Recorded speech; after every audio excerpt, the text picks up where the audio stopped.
निवडणूक तुम्ही लढवली आणि जिंकली. मी पहिल्यापासून सांगतो होतो की ही आम्ही निवडणूक जिंकणार आणि आमच्या पद्धतीने आम्ही जिंकणार, आम्ही कुणाचं ऐकणार नाही असे आम्ही सांगत होतो. ही निवडणूक आम्ही प्रत्येकाच्या घरोघरी जाऊन प्रत्येकाला विनंती करून प्रत्येकाच्या पायाला हात लावून आणि सन्मानाने आम्ही ही निवडणूक जिंकलेली आहे. कोणत्या मुद्द्यावर तुम्ही हे निवडणूक लढवला जिंकला? ही जी निवडणूक आहे या तालुक्याचा या मतदारसंघाचा आम्ही विकास करणार आणि विकासासाठी आमचे शिवसेनेचे पालकमंत्री सरनाईक साहेब ते आम्हाला मदत करणार आहेत, यासाठी आम्ही निवडणूक जिंकलेली आहे. परंतु जिल्हा परिषद समितीला शिवसेना चिन्ह आम्हाला दिले नसल्यामुळं आमचे समाजवादी पार्टीचे महाराष्ट्र प्रदेश युवक अध्यक्ष कृष्णाभाई रुसकर आहेत, त्यांना आम्ही विनंती केली की आम्हाला तुम्ही चिन्ह आम्हाला द्या. त्यांनी दोन्ही चिन्ह आम्हाला दिले आणि समाजवादी पार्टी आम्ही आमची ताकद दाखवून दिली. हो, महत्वाचं म्हणजे लेकीनं आणि लेखानं विजय मिळवला. काय आनंद. या दोघांनाही गेल्या 25 वर्षापासूनचा घरातील अनुभव आहे आणि हा अनुभव त्यांना माहित आहे की घरी आलेल्या लोकांना चहापाणी करायचं, लोकांना प्रेम द्यायचं, लोकांचं मन जिंकायचं, लोकांशी आले कामं करायची, या कामं केल्याचं हे प्रतीक आज आहे.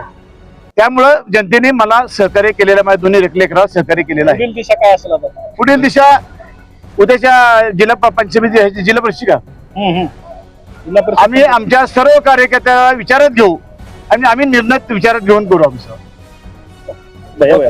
समाजवादी पार्टी महाराष्ट्र युवकचा प्रदेशाध्यक्ष मंगरुळ जिल्हा परिषद गटामध्ये माझी बहीण सीमाताई भैरनाथ माडजे रोजकरी हिने उभा होती आणि मी आरळी गणामध्ये पंचायत समितीचा उमेदवार म्हणून उभा होतो. या मंगरुळ गटातील सर्व जनतेने आमच्यावरती प्रेम दाखवले.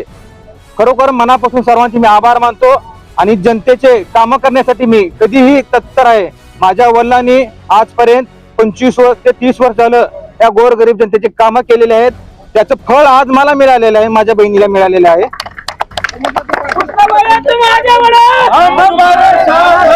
जिल्ह्यात समाजवादी पार्टीचा तुम्ही पहिला मी उमेदवार आहे. मी पंचायत समिती उमेदवार, बहीण जिल्हा परिषद उमेदवार समाजवादीची पहिल्यांदा आलेले आहे. काय महत्त्वाचं लोकांचे काम कसलं काम मी नडू देणार नाही. आजपर्यंत माझ्या वडिलांनी कधी कुणाचं काम नडू दिले नाही.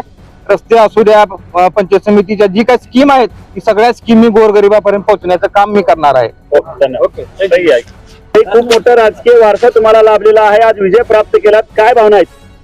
मी सीमा भैरनाथ माडजे, मी मंगरुळ गटातून उमेदवार म्हणून उभे होते. जनतेने मला भरघोस मतांनी निवडून दिलेला आहे आणि माझ्या भावालाही.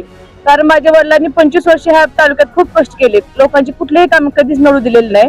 त्या कष्टाचं फळ म्हणून लोकांनी आज आम्हाला आशीर्वाद रूपी आम्हाला मतदान करून निवडून दिलेलं आहे.